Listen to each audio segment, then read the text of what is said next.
Welcome back, everybody, for our brand new book club game, which is part one of Christian's pick, Metal Gear Solid. Right? There's nothing special to that. Yeah, just No. the first Metal Gear just Solid. Metal There was Solid, Metal yeah. Gear, Making sure. Metal Gear We- 2, Solid Snake, and then now we got Metal Gear Solid, which is where we're starting. We opened it in a collection, so I just wanted to make sure there wasn't like Yeah, a right. weird. Yes, we name are to playing it. through the Master Collection. Yeah. Cool. So I'm not going to talk too much about it. I have nothing to say. This is not my game. So Christian, I'm just going to go ahead and pass it over to you and let you take it away as we dive in this week. Yeah. So, and honestly, like we said last week, is that we did like kind of a smaller section than we might normally, because Monster Hunter Wilds is coming out. We all know it. We're ready for it. So, we'll talk about the part that we played, and then we will announce the next one. But then we'll also be talking. I think a lot of this will be just about feeling, like how we're feeling. Like it'll be a lot of vibe check. Yeah. Towards the end here. Especially from Preston, who hates this genre. But we'll see. Who knows? Maybe. Fun times we're having. Maybe you won him over. No, I don't think so. But I don't hate it yet. So we're good. doesn't hate it yet. That's positive. So the game opens, and I think I was telling Alex about this, and I think Preston, you'll agree, is that there is not a single, I think, better example than the opening intro of this game that shows how much Kojima likes Western action movies. Yep. 100%. I mean, it is like the most Mission Impossible ass opening. Lethal Weapon, Yeah. whatever you want to say from Yes. that era. Yeah. And as soon as you know that about Kojima, then you see the intro to this game and you're like, oh, yep, that's just what that is. Okay. So the opening starts, and it is a interview with Solid Snake, and the Colonel, as well as Dr. Naomi Campbell, and you guys Wait. are talking. Is it really Dr. Naomi Campbell? Yeah, It's I moan I backwards. think, right? Huh? So that's I moan backwards. Well, Naomi Campbell is a supermodel that would have been Oh. big in the 90s. So When this came, I mean, I don't know if that's a thing. Well, now I have to know, so we can edit this out, I guess, if that's a thing. Yeah, it's fine. I didn't even think about it until like you said it, like 'cause I didn't put it in my head. But as soon as someone else here said it, I'm like, isn't that like an actress or like a model or something? yeah, it's a model. It is. I apologize. I got things. Naomi Hunter Okay. Alrighty. and Roy Campbell, Colonel Campbell. Gotcha. Okay, I see. where My you're at. fault. All right. I slammed the two of those together. That's on me. Naomi Campbell on the mind. Or it was just two characters with Naomi and Campbell in their name. So run that back. Colonel Roy Campbell and Dr. Naomi Hunter. And one of the first thing that happens is you're getting a briefing on this mission where we are under the government is under the impression that a renegade genetically enhanced special forces unit called Foxhound is seized control of basically like a remote island in Alaska called Shadow Moses, which it was a nuclear weapons disposal facility, and they are saying that they basically threatened the world and said, hey, we have control of a nuclear capable mech called Metal Gear Rex. And it was being stored at this facility unbeknownst to everybody. But they're saying, hey, we have it, and if we don't receive the remains, the body of Big Boss, and a ransom of $1 billion within 24 hours, they will be launching a nuclear strike. Doctor Strange. Yeah. It is Yeah. It is very much Doctor Strange on that. That's hilarious. Yeah. No, No, no, they Doctor Doctor Evil. Evil. Doctor Evil. Yeah. Doctor Doctor Evil. Evil, yeah. Man, we are all over the place I with know. our. It's fucking Hey. today. It's all right. But yeah, so that's basically the premise there. They bring Liquid Snake out of retirement to do that, and they're basically like, it's your old unit. You used to be a part of Foxhound. Only you can go stop them. Also, side note, here's Dr. Naomi Hunter. She's going to inject you with some nanomachines. I'm sure that will come into play later. Who knows? But she injects you with some new nanomachines that will sort of bring you up to the level of this terrorist cell that we're going to go work against Foxhound. And I think it's the only other interesting thing here outside of the sort of briefing that they give you, which I think I had you guys watch the briefing that is in that game, so that gives you a little bit of background stuff too. Pretty much gives We you don't like, have to go- the story of, I don't know about the briefing, but like you get the story of Metal Gear 1 and 2. 1 and 2, Which right, is pretty yeah, much so you Snake's diving old into missions. you dive into a base somewhere, you go all the way to the bottom, you fight Big Boss. He doesn't die the first time. You think he dies the second time, but you're not completely sure. There's Yep. Yeah, everybody is believing that Big Boss is dead right now. Obviously, due to the fact that we live in a world where we know that Metal Gear Solid 3 exists. We know that maybe and 4 for that matter, Heard that that name something before. happens. Yes. But Big Boss is. But as of right now, in this particular game, in this particular We think time, he's dead. we are under the impression that he is dead. And Liquid Snake wants him back. Wants him right now, and also $1 billion. So the only other thing that I think is of note here is it's something that you don't realize up until you watch the briefing part. This is the only reason I had you guys. The only other reason I had you guys watch this, which is Snake's portrait in this. You can tell him and Liquid are identical. Like One's blonde. up one's not. until. Yeah. Well, no. They are. So if you look in the portrait, Snake is blonde. Like Okay. in that beginning part of the briefing, Yeah, he has briefing. long blonde Yeah, I hair. remember Okay. And same as Liquid. But at the very tail end of that briefing, he walks away. He shaves his head completely, and then they have him dye it. And he had the black hair that everybody sees throughout the rest of the game. But in that particular first frame, which I think it's just it's a nice little touch that they do that you pick up on later, but it's because they are identical. Given, and obviously that shows the link in there, the names between Solid and Liquid Snake. But yeah, so this opening is right there after the briefing of the mission comes, with a little foot stamping from Snake where he's like, I don't wanna, and then they're like, but you're gonna, and he's like, well, okay. 'Cause he owes the And- general, right? Yeah, he owes Roy Campbell basically a favor, and is like, so Campbell was part of the obviously Metal Yeah. Gear and Metal Gear 2, that whole thing, and so he's like, plus Snake was part of that old unit, and he's like, I mean, your old unit is the one running around causing all these fucking We problems, need your so help. Yeah.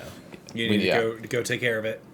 yep. So they bring him in, and he basically, you enter in Shadow Moses through the water. You are in a submarine, and a one-person little sub, and you sail up to the top to the shore basically of the island where the docks are at. Can I just underneath.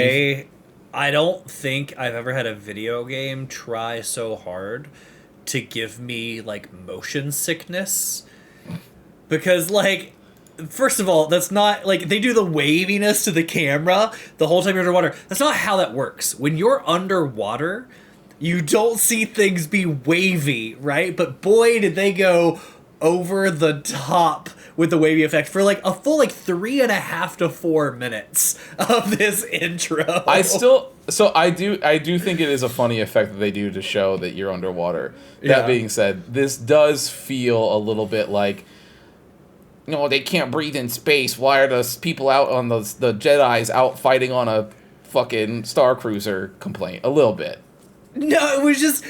It Like, was this isn't real life. If you No, no, open no, your eyes I- underwater, that's not what it looks like. I just think like that again, that's not how that works. So I just think it lost its effect very No, I quickly think- because they did it for so long.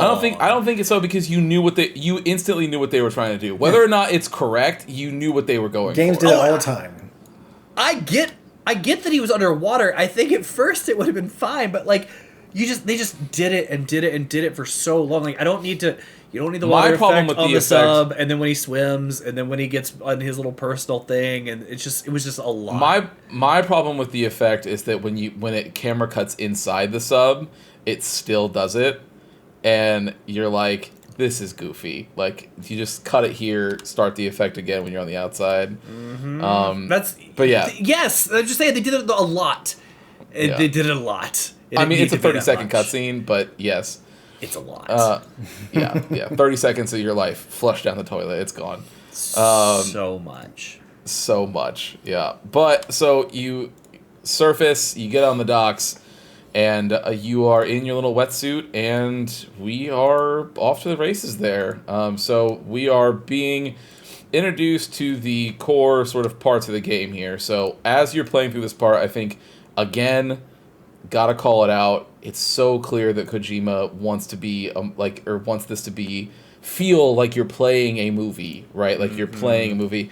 And so the credits are Still rolling going. at the front of the film as you're going in through this section. So while you're fighting the two little guards that are down there, or avoiding them, however you want to attack this section, you are, like the credits are through the game are just rolling on the side of the screen there. The names but were yeah. really funny too, by the way. They're Like- just Japanese names. Those are real names. That's real credits. No, because they do the names of some of the baddies in the credits as well. Oh, okay. Oh, sure, yeah, for the voice actors. Yes, yeah. So like Yeah. you just see like Up and coming again enemies, what Kojima is going for. And like everyone knows Psycho Mantis, right? But then, and Christian, I know I was talking to you about it. I'm gonna forget a bunch of them now. But there was like the something octopus one, and like everything was like there was like Revolver- random Yeah, adjective, it's random the adjective, random animal. Revolver. So yeah. So so I guess we can say this because they do put this in the intro. Yeah. The main terrorist Splinter Cell off of Foxhound, because Foxhound was like a whole unit. This is the Splinter Cell that shot off of them. Is Revolver Ocelot, Liquid Snake, Vulcan Raven, Psycho Mantis, and Decoy Octopus. They were just so ridiculous. Yeah, it's just all of them scream military code names. I mean, it's all over there.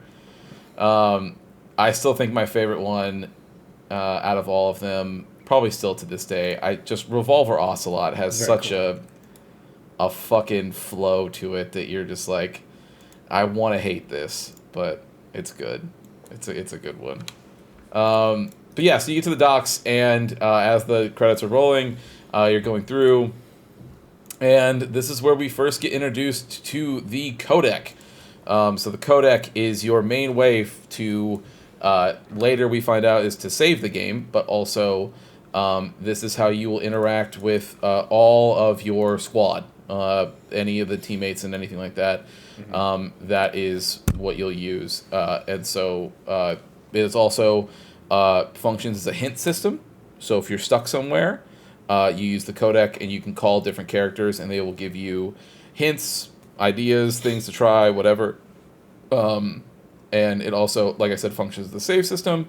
So yeah, this beginning is we get on the horn with Campbell and he is telling us what we need to do and how we should see an elevator in the back. We need to make our way to that.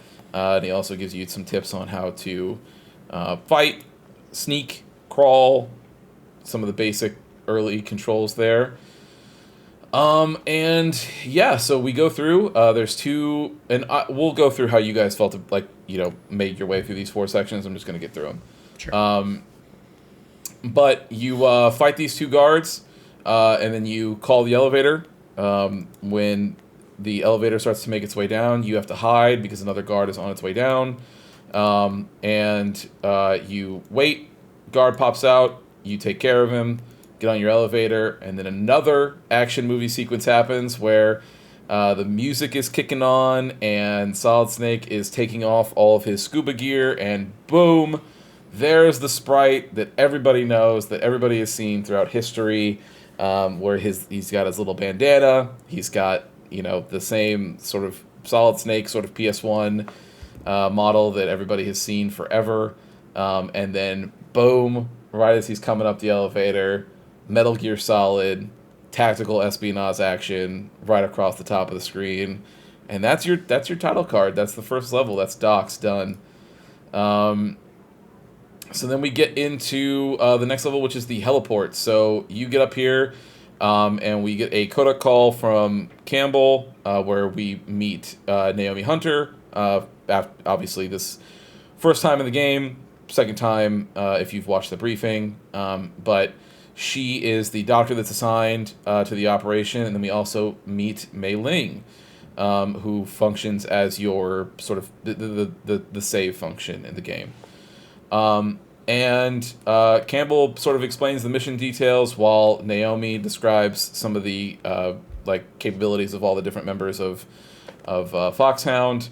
And then Mei Ling sort of explains your radar, because it wouldn't be enough just to say, hey, she saves your game. It's, well, she's going to explain some of the other functions that you have, and then you'll never hear about that stuff again, and you'll only save your game with her. And Campbell lets us know that we can sort of attack this in multiple different ways. We can either sneak into the hangar through the first floor air duct, or the second floor air duct, or you can try to find your way through a door, anything like that. And so we get to choose how we want to do it. And so I personally will get to you guys afterwards here when we finish up these next two sections. But I went through the second floor, so I ran along the side, choked out the dude that walks up there, got the stairs, hid behind the little door, waited. Other guy comes around, choked him out, went through the duct, and I was in. The other thing that I think is interesting here in this section, though, is that it also introduces you to the first-person controls that this game has. So in a given area, the perspective of this game is top-down, right? So it's isometric. It's like top-down and then cocked a little bit back. And like like a Diablo sort of style camera. But how they handle some of these bigger areas and being able to look and see what's in front of you so that you're not caught off guard by certain things or anything like that is they give you a item that you can use. It's binoculars, but you put them on and it zooms in and gives you first person control, and then you get to look around and see everything from that area. And it sort of gives you like a brief tutorial by showing Snake doing it and then lets you do it afterwards. So that you can see the different ways, the different sort of enemy patterns, and know what's going on. Because otherwise, all you know to be able to tell what's coming is the radar, and then the little cones that either the enemies or the cameras have that you need to avoid to not be able to be seen. That's the heliport section. So you make your way through the duct, and that brings you into the tank hangar. And we get in here and we know that, so part of our goal here is that we need to find two individuals. We're in here not only to rescue the DARPA chief, who is our current goal, and then one other, we'll introduce them later, but one other sort of prisoner that Liquid has, because those two people are the key to them unlocking sort of the nuclear capabilities of this island and of obviously Metal Gear Rex. And so Snake's mission is to not only rescue those two people, stop this from happening, and then get out. And so right now we are looking to find the DARPA chief. Once you get into the air vent and once you're getting into the air vent to go to the tank hangar, we get introduced to a new member of our team, which is McDonald Miller. So Commander Miller is somebody who, if you had played the original Metal Gear games, you would be aware of. He's basically one of the people who taught Snake all of his combat sort of abilities and things like that. And he even says, like, he's like, oh, hey, Snake, it's been a long time since, we've talked or whatever. So you guys catch up. He is going to be the person that you'll call when you need any insight into any of the local stuff around the base, like in Alaska, and then also anytime that you are trying to get a read on any of the people that you're fighting, like any of the members of Foxhound. And he'll be able to give you background information on all that. And so you keep going into the vent, and you learn where they're keeping the DARPA chief, as well as they mention a random woman in a cell who was like a random intruder, they said. And they've kept her there too. And Snake makes a comment where he's like, I don't know what that's supposed to be, but whatever, I'll remember that. And then you keep going and you drop out, and we are now like officially in the tank hangar. And the main part of here is to get to the bottom of the tank hangar so that you can reach the elevator in the back to go into the basement levels of the hangar. And this one is this is a little more straightforward than the area before. So you come down the stairs, the elevator's in the back, and you basically are just trying to avoid the cameras that are all on the upper level, while then also avoiding all of the soldiers that are in that bottom level there. However you want to do it, you can either avoid them, knock them out, whatever. I don't know about you, so we'll get it to you guys here in a second, but I always just choke people out. So there's two different ways that you can do combat in this game. You can press the circle button, or B, depending on whatever you're playing on. And that's Snake's just like punches. So you'll just be able to punch people, knock them out, and then you can run away and hide, and then they'll be like, where's he at? And then, they'll eventually go back to their thing. Your other option is you can use square or X, and as long as you don't have a weapon in your hand, you will grab them, and if you're holding a direction forward, you will throw them, and they'll just immediately get knocked out on the ground, and then you can run away and do whatever. Or if you're holding no direction and you just keep tapping square, you'll start choking them and then just snap their neck, and you can, do your thing. I do that because they disappear and don't come back when you do that, and that is much preferable to me than dealing with whatever else. So, that's an option if people want to do it's however you feel like dealing with it. I know there's people who do, no kill runs all the time and all that other stuff. Well, as much no kill as you can. But so you get to the basement, basement level 1, and this is the cell block. So this is where the DARPA chief is at, and Mei Ling calls it out as soon as you walk out. She's like, yo, look at the radar. You see the orange dot. That's the DARPA chief. We got to rescue him. So you run all the way to the back and sort of climb up a ladder to get into a vent to climb over these cells. As soon as you get in there, you see that Snake crawls over the cell where the woman that they had held prisoner next to the DARPA chief is at, and Snake is like, he makes a comment, he's like, is that a woman? And it's like, it's a weird line of dialogue thing where he says it and then he just like keeps going. And it's just another example, I think, of like some of the dialogue stuff that we have, like some of the dialogue stuff that we mentioned from the Zone of the Ender stuff, which is just like, you hear, like, there's just Kojima-isms that are there that you're just, like, in the writing that you're like, did somebody double-check that line? Him flirting with the save girl, like whoever that is. Mei Ling, yeah, he's like, you're super cute. I know, yeah, it's like, that didn't need to be there. Christian and I talked about that one, and that was, him flirting with Mei Ling was brutal. So weird. It's so weird. It's so weird. He's like, you're awfully cute to do this or whatever. And then, like, as they keep going, she's like, oh, well, maybe I'll get to learn more about what makes this snake so famous. But at the same time, it literally cuts to the other doctor.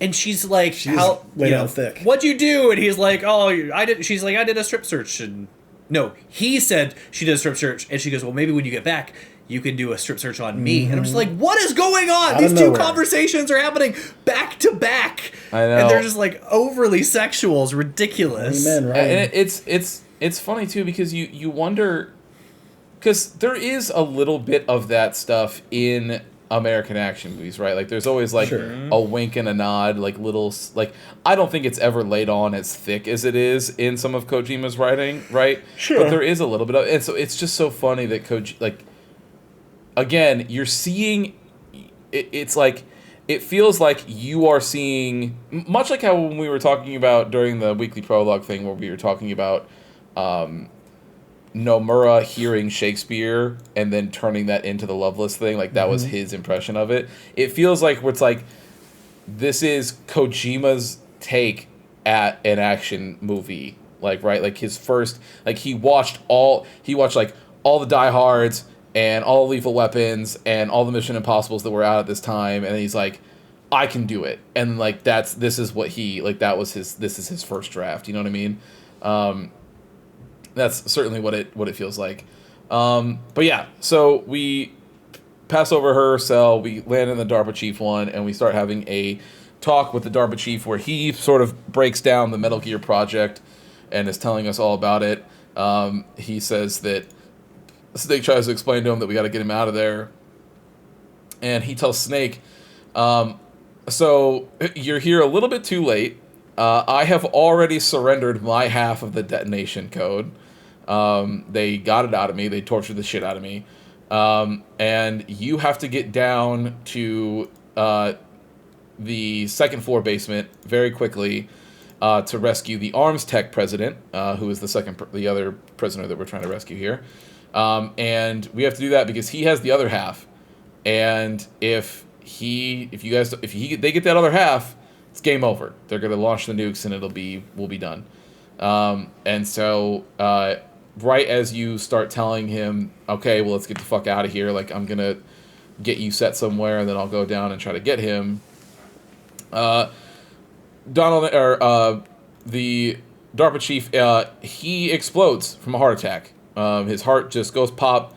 It looks like some sort of mind thing is happening to him. We learn later here, leading into the final part of the section here, that Psycho Mantis was trying to get listen in on the conversation and take information out of him, and went too hard and exploded his heart, killed him. So he died. And when all this is happening, the woman in the other cell is overhearing this, and she gets the guards to come over to her cell, knocks them out, puts on their uniform, and now looks like a generic Shadow Moses soldier, and opens your cell to investigate. And Snake has a sort of, typical action movie buff interaction with her where she's got the gun to his head and he's like, you've never pulled the trigger before, clearly, or you're not ready to kill somebody. And she's like, he does. I think he does say, like, you've never shot somebody before, you never pulled the trigger before. I can shaking. You can see and hear. He's like, I can hear you shaking right now. Like, I know you're not built for this. Like, don't, just put the gun down and let's move on. And then she's like, don't fucking tell me what to do. And he's like, the safety's still on, Rook. Like, that whole, like, kind of, and you're like, yep, that lines up with everything that's happening there. And as soon as you guys are in the middle of your argument, you start seeing some blips on the radar and some noises going on, and some soldiers start swarming into the room. And you say swarming, I say file in politely 3 to 4 at a time. Yeah. So 3 at a time they do, and you get about like 3 or 4 waves, I think. Yeah. It might be different depending on difficulty. Is everybody playing on normal here, or are the people playing on easy? Easy. No, I'm playing on normal. Okay. I'm 100% playing easy. Was it still 4 waves for you? Yeah, that's still the same amount of waves. Yeah. Okay. So I was just wondering because I've never played on it, so I don't know. But if you didn't get the SOCOM earlier in the second area where you can find it in the back of a truck, there will just be one tossed in a corner here for you that you can grab, so that you're not left to be screwed. Which I think is a nice touch. I think it's nice that you can just have that. I know you're gonna miss it possibly. Yeah, it is. I mean, there's a lot of things that are.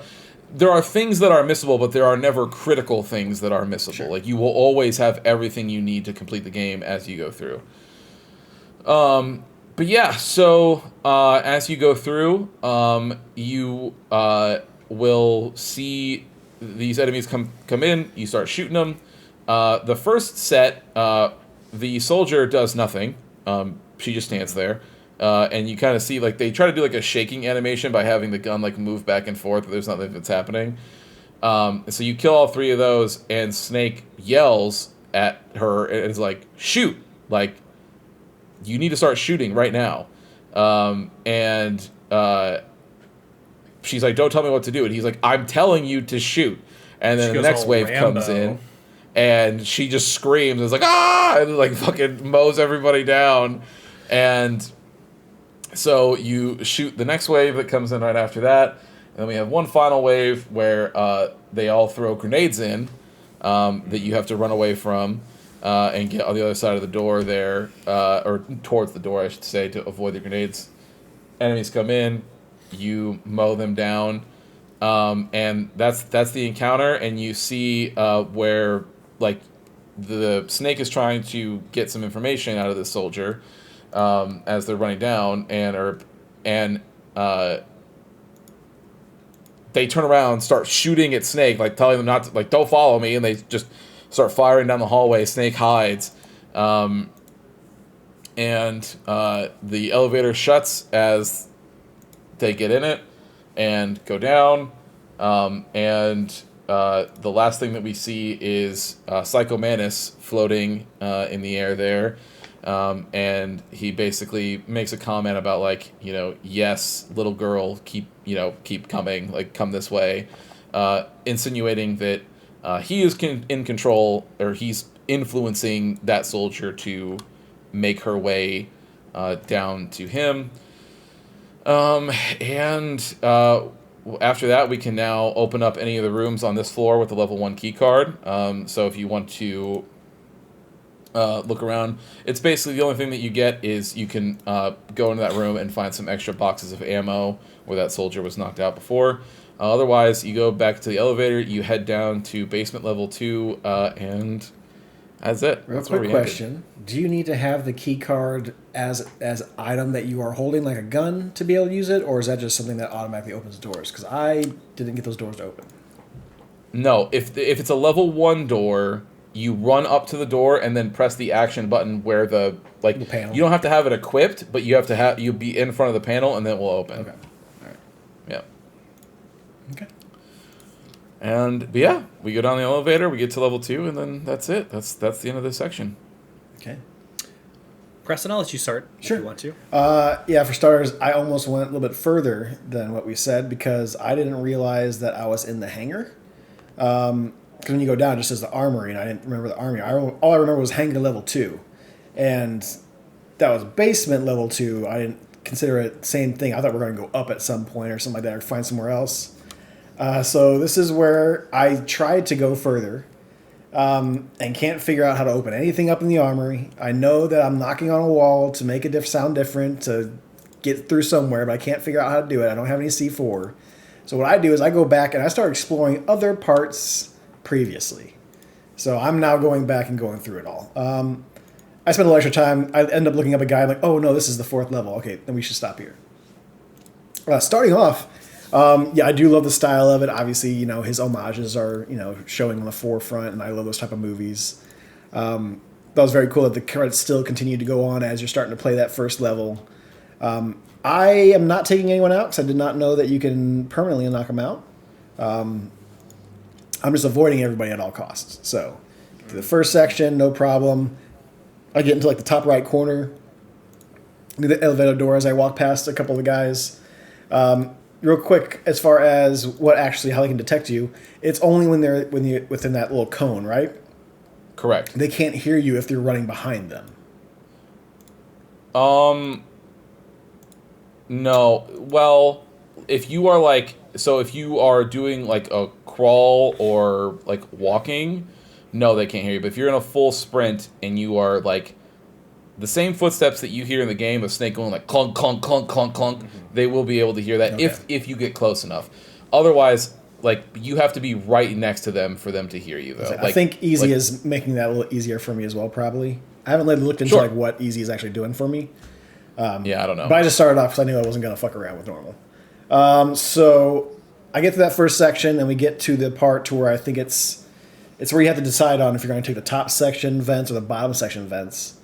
I'm getting back there. I'm at the area where the bottom section vent is, but I can see there's a camera and a guard right there. So I'm like, what the fuck am I supposed to do here? I'm assuming you're supposed to knock, make the guard come towards you so that way you can get past him. What I end up doing is I get close, I try to hug the wall, but right as I start hugging the wall next to that guy, like a cutscene or like one of the comms calls comes in. And it's like, oh, by the way, all this and that, you can try to get through the vents by crouching, blah, blah, blah. And as soon as I get out of the codec, the dude sees me. I'm like, shit! So all I do is I just drop down real quick, go into the vent, done. I'm like, okay, he saw me for a second. I'm just going to keep on going because this is where we're supposed to go anyways. Get through there with the rats and stuff like that. I thought that was fun, kind of just following the rats. The rats have the same little exclamation mark everyone else has, which I thought was fun. And I'm definitely writing down all of the codexes that are coming in at me. So obviously when I get the save point one, I want to write that one down to make sure. And then same thing for the gentleman who gives you all the flora and fauna info. I saved him as well. So I think I'm just going to do that for all of them that I find out in the end. So what Christian said, because I had that question, was that if you dial it once, then it's like saved. Is it? You can So, like quick yeah, dial so again. there's- so just if you get it, dial it once and then you should be good. So the next time that you guys open it up, you guys can see. But when you open up the codec, there's the dial at top, and then right at the bottom it says memory. Oh. You just press down on the D-pad to hit memory, and then that loads everybody that you've called already, and then you just hit circle on their name, and then it loads it up. It just calls them automatically. I was starting to write them down. That way you don't have to. That way you don't have to worry about writing them all down. I don't need to. Yeah. Okay, so yeah, getting through that, and that little fun little kerfuffle. I think in the section where the And the also, just as a heads up, just for some control stuff. So when you load in to the game, right? So there's the collection menu, and then there's the game selection menu. When you go to after you select the game selection menu, there's the that's the part where you can do like the edit save data, all that other stuff. You can also look at the full manual there, like you would normally back in the day, and that will have all control stuff in there too if you want to look at that stuff. Okay. So yeah, I get past the vent section, get into the tank area. Again, have no problem getting past the people and just like hiding. I'm not taking anybody out. I'm just kind of waiting off in the distance, waiting on a corner somewhere, waiting for someone to pass. And then I jump in whatever door or elevator I need to jump into. I get to the cell block area, and I don't know if this is an easy thing, but there wasn't anyone in that section with the cell blocks. Was there for you guys, or was that just me in easy mode? No, and when you first go in, there's no one there. Okay. And then you do your whole story thing. I thought the story section was pretty cool. I thought the dialogue and writing was very good compared to some of the other games I've been playing recently. And then, yeah, the oddness of the conversations you have in the codex itself. With the enemies piling in that one room, I'm assuming this is just like combat tutorial. So I'm just mowing everybody down. I get hit by the grenade, big whoop. I'm playing on easy, didn't really hurt me too much. And I just go through mowing them down as well. Psycho Mantis is super cool, and the effects they do with the Vision when he comes into play, whether that's a hallucination or actually him showing up, who knows. But I did enjoy all that. So I'm not hating the game. The stealth is working to where it's not like super hard stealth. It's just avoid the cones, don't be noisy, and you'll be fine. So unless it gets super complicated when it comes to that kind of skill, I'm not going to have any problems unless it gets super complicated. So I'm in it. So far, so good. I don't hate it. I'm going in with an open mind, and we'll see how it goes. Other than that, I've been enjoying it. I like all the portraits are all real good. I do love that gentleman's style, as far as that all the concept design that goes into all those portraits and everything else. I do like all that. Yeah, just curious to see where this all goes. I'll have to ask you what we're gonna do in Hangar Level 2, because I've been trying and could not figure out what the fuck to do to open up any of those doors. So I'll talk. We can even talk after we do this. But yeah, that's something that I'm stuck. So, and the other thing is too, like, absolutely, you can feel free. There's no issue with looking at a guide or whatever. I have if one you pulled get up just in stuck case, or anything sure, like that. Yeah, like that's totally fine. The other thing is that I would say because they make mention of it when you get the level 1 key card, but it's like, hey, when it cuts to like it's like you can now open any door that's a level 1, and then it cuts back up to basement, like the hangar bay, like that first one that you're on, and there was like some doors there that had a big 1 across it. That's like a thing like, hey, if you want, you can certainly backtrack, go back to those past areas and like open up some doors if you feel like it and see what's in there. Maybe something, maybe not. Is Who it? knows? You know what I mean? I mean, is that stuff worth it? Because you said nothing necessary is missable. Correct. So is it worth going back and doing that? Like, because I don't Okay. want to like I'm willing to do stuff like that, but I also don't want to backtrack forever. So, right? So again, like, this game is not that long, and also Okay. the levels are very short, so it's not Okay. like all the levels are once, like it's like that hangar level, like that first tank hangar, that's it. Like there's the rooms Okay. that split off, but like it's not like oh my god, there's a whole other hangar sized room attached to it. There'll It's be a like, door that oh, has some rations and maybe some bullets in it, in case you use some Right. rations, in case you use Gotcha. some So- bullets. I'll give you guys a little spoiler thing. When you go back, if you go back up, you could get one of the items that you can get is a suppressor for your gun. So now it's silenced. You don't need that because you can just shoot everybody if you really feel like it and then hide and let the thing go down or sneak around or knock people out and snap their neck. However you feel like doing it. That being said, if you go back and look at it, the game will reward you with saying, here's a suppressor. And you Gotcha. can have that now and then go do that. So to answer, like, is it worth it? It's up to you. If you're already comfortable with how you're choking people out and moving along, then no. But if you would like a quicker way to smoke some people and keep going without people hearing you, then is it Yeah. the shooting seemed pretty just like magnetic to the baddie? yeah. So Is it's actually is that the same in the free world, like when you're not trapped in that room? Because I haven't shot anybody outside of that one yes. scene. So where this is actually something that I was going to bring towards the end when we were when I was just going to give my brief overview feelings on it, which is I actually appreciate.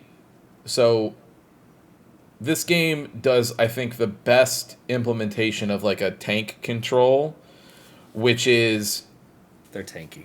you can, if you hold the shoot button, the laser sight will come out, and then it controls like a Resident Evil game, right? Like Snake stops moving, and you aim the way you want to aim, and then when you let go of the button, he'll shoot in that direction. However, if you're just if you're pointing towards the general person, and you know it's like that's the people that you want to shoot, like in that particular scene, if you just start mashing square, Snake will lock on to them immediately. Like you don't have to aim or do anything. He's just like pop, pop, pop, pop, pop, pop, pop, pop, pop. He just goes down the line. I appreciate that as somebody who does not care for that old style of control. I appreciate a way just to say like, nope, I'm just gonna auto target and move on. But yes, that is how shooting will That's work. good to know. Okay. Outside of a single instance where you go first person for something later, then it becomes a normal aim shoot situation. But it's at that point it's first person, so it's fine. But yeah, Yeah. As a whole, I'm digging it so far. I mean, everything Preston said, I kind of agree with. Just the controls are tanky, right? As you just said, Christian. Like, the boy, are they sometimes tanky. Like, it took me a minute when I first got in to like kind of get used to like the first person, and then I kind of thought the crouch might let you walk, but it doesn't. Like, the crouch is a I was crawl hoping where like, you're standing up. Yeah, you're on your belly or you're not. Like there's no Yeah, like crouch yeah. and walk. To like I was thinking crouch, silently like walk through like crouch rock, and like no, you're gonna crawl through. Like okay, well I gotta figure out how to get past these guys, and I'm not fucking doing it on my belly the entire time. Yeah, there was a couple of times where I was seen and had to like redo things, but once I got my bearings under me and I made it a little bit, like I started to understand how the game worked. I think it's been fine. I, as a player, am fairly clumsy. Like I told Chris, I got caught one time by camera because I got stuck on a wall and like couldn't figure out how to get, because like again the controls. With that being said, the writing is good, The dialogue is not always great, so I'm not like praising the writing of the words. It is kinda it's goofy. up and down. Like there's some parts of it. Like I think like during the Yeah. briefing section, like all of the stuff in the briefing, like where it recaps the past games, or like when you're talking about like what the mission is here, like and they're describing like the stuff with Foxhound and like even the conversation with the DARPA chief, like yeah. I think all that's fine. Let me break it here. The story of the game is well written. So any dialogue that revolves around the story, we have to do this, right? We have to rescue this person. This person is saying like, hey, we can't leave without getting the codes or getting the thing off this guy. Like all of that is good. The generic dialogue, like with Mei Ling, cracks me up, right? Every time you go to save, Mei Ling has a quote. And the first one I ran she's into... quipping. She's quipping, and I don't know if they're random. I assume they're random. The first one I got was like, as De Gaulle says, the grave or the battlefield is littered with people that some BS. But like, I don't know if they're random, but I think you do have like certain ones will be said in each area.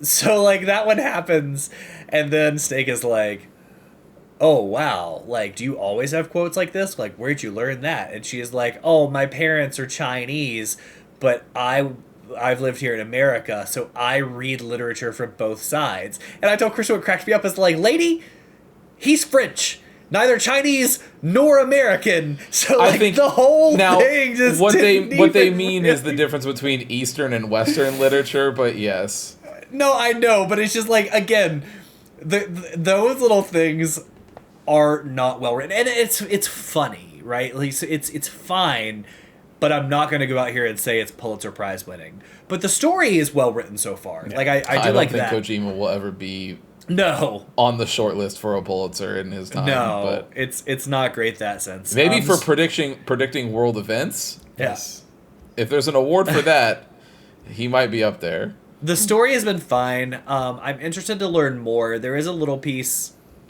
I mean, we're at the very beginning of the game that you feel a little bit left out in the sense of like he mentions the Metal Gear is mentioned and she's like, oh, do you know it? And he's like, oh, I've had run-ins with it in the past, and I'm like, well, I haven't, right? And again, I'm sure that'll come. That's part of it was the briefing too, right? Yeah. It's like they go over those events. In those like extra little bits, they have like essentially a synopsis of Metal Gear 1 and Metal Gear 2, so that way you can kind of catch yourself up, and that's where you kind of learn in. Here's the Foxhound group. Here's all the extra guys like Liquid, stuff like that, and Solid, and Big Boss. Okay. So did I misunderstand? Because again, you probably misunderstood my instructions. No. So the briefing is there where he's talking, and you have the long-haired snake. That's one thing. So I have to go. There's a separate thing. I have to go watch those. It's separate text, so it's not like any video or anything like that. Is this not the first Metal Gear game? Third. This is the third. That's first Metal Gear Solid game. Yes. First Metal Gear Solid game. Things like Game Boy. I think the other two were on. Now you don't. Now again, to the point here is that you don't need any of this background information. Those things. Yeah. By the time you get to the end of this game, you will be A-okay. Okay. But if you wanted to have extra bits of information as you're going through, and you didn't feel like playing 2 NES games, then that's where that briefing is for you. I'll go watch that. I misunderstood that, but I also misunderstood. I thought this was the first, but it's not. So there we go. So that's fine. I'll go watch that. But again, the story pieces have been fine. The other dialogue kind of cracks me up because it's off the wall and unhinged. Well, like mainly can be like, oh yeah, it'd be hard to date me or it'd be bad to date me because I would surveil you 24/7 kind of deal. It's like, this is a weird dialogue we're having in the middle of this. I just can't hear her say she's like, I would use the Soliton radar to always know where you're at, and it's like that's okay. Or the like, oh, I have my cigarettes. How'd you get those? Like, you were. He's like, yeah, the nano machines you gave me got rid of my stomach bile, so I swallowed them. You're just like, oh, all right. And then I threw them up so I could have my cigarettes. Whatever you say. I'm still, again, like, I am a little frustrated. This is on me.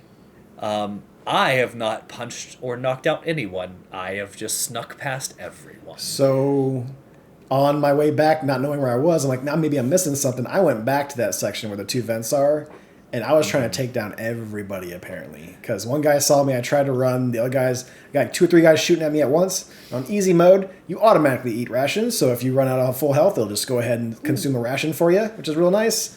So that way you don't have to worry about doing that if you don't need to. As long as you have rations, you will survive. But you do take a lot of hits, too. Probably. Alex, I will be examining easy mode shortly. No. But I will probably be going back and just like knocking everyone the F out. Yeah. Now that like I said, know you can do You're that. not going to be going back, probably, but yeah. This not unlike the game that we just played recently. This is from the era where if you were looking at controls, you would be opening up a manual in front of you. Yeah. That's just how games were back then. This game, the way we're playing it on this Master Collection, it has a full digital menu for you to be able to read. I'm gonna go back. So the next time you load in, you can always go look at it and just know that stuff. But yeah, that is some of the controls there. Yeah. As a whole, I'm enjoying it. It's by no means a perfect game. We're gonna get a lot out of it. So yeah. The thing I am most interested in is getting the story and seeing where it goes in the next game and the game after, and going up against some of the renowned, if you will, like baddies, because Kojima's just known for like these ridiculous bad guys. Those are the 2 things I'm most interested in. The controls to me suck right now because it is a product of its time, and boy, you forget how rough some of that stuff is, like from the day. But I'm excited to see where it goes, like beyond this. Yeah, so there was part of it that I thought about when I was originally wanting to do this. I was like, oh, maybe we could do Twin Snakes like as the first one, but I don't. The reason I don't think that, or that I didn't want to end up doing that was for 2 reasons. One, I think that if we had to go from Twin Snakes to the second game, which is just on the PS2, which is like it's a better souped up version, cleaner and tighter version of this game. But it would be going backwards because Twin Snakes is a full first person shooter remake of this game. Like it plays like you have an aim, shoot, the whole thing, right? Like it does that. Sure. So there would be a little bit of whiplash there, but also I think that there is something to be said about like I think that for what I want to do with these series of picks, like at the end of it when we finish Rising, I want to be like let's talk about progression, all of Metal Gear. Like let's just see like as a series, is this holding up? That kind of stuff. And I'm totally good with all of that, right? I'm just excited to see, like I said, the baddies that Kojima is known for, and then where the story goes and takes on into the following games. But as of now, like I'm enjoying my time with it well enough. With the controls being the way they are, the thing that helps it the most is the fact that every area is just so short. Yep. Right? Like I think that helps in general. For sure. All right. Well, so that'll finish that section. So we are going to do the next 4 levels. Again, we're doing it, keeping it small. I'm doing that. We all know why. It's with Monster Hunter Wilds coming out. It's just, I think we all know. And plus, with different work traveling stuff without, I think it'll be perfect to have this be a nice little bite-sized section just like this one. So we are going to be doing the Hangar Basement 2 Armory, Canyon, Nuclear Warhead Storage Building, and Basement 1 Office. And then we will be doing Nuke Building Basement 2 Laboratory. And when we will stop at Nuke Building Basement Level 1 Office. So when we get to that, you will be stopping. Basement. I appreciate chapter titles. Yeah, that's what especially because like last time was we made a new area, chapter 2. Last time was Hangar Level 2 Armory. It did say Armory. I think I'm pretty sure I said Basement Level 2, like B2. But I wrote down level 2. I think you said basement, but also I could be wrong because Christian, you and I talked about it because I was telling you where I was, and you're like, okay, when you get down to basement 2, stop. So I don't remember if you said it on the pod or just to me. What I wrote down was a little different. Who knows what was actually said? No way to find out. No way to tell. No way to know. It's probably on him, Preston. You're fine. Yeah, I bet. Who knows? Alrighty. All right, everybody. Hey, Pop. Here's my puppy. So, all right. Well, thanks for hanging out with us. Look forward to part 2. What is this going to be? 4-parter, Christian? Yes. About right, Yeah. Yeah, it'll be Alright. about 4 parts. Yep. Next week, we'll be halfway there. So, thanks for hanging out, everybody. And with that, Preston, you know what to do. Hit it. Thank you for listening to another episode of The Testing Room. To catch up on past episodes or check out the newest ones when they drop, follow us on Apple Podcasts, Spotify, or wherever you get your favorite podcasts.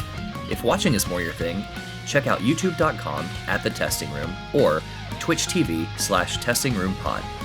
To leave comments and ask questions, follow us on Instagram @testingroompod and email us at testingroompod@gmail.com. See you next time.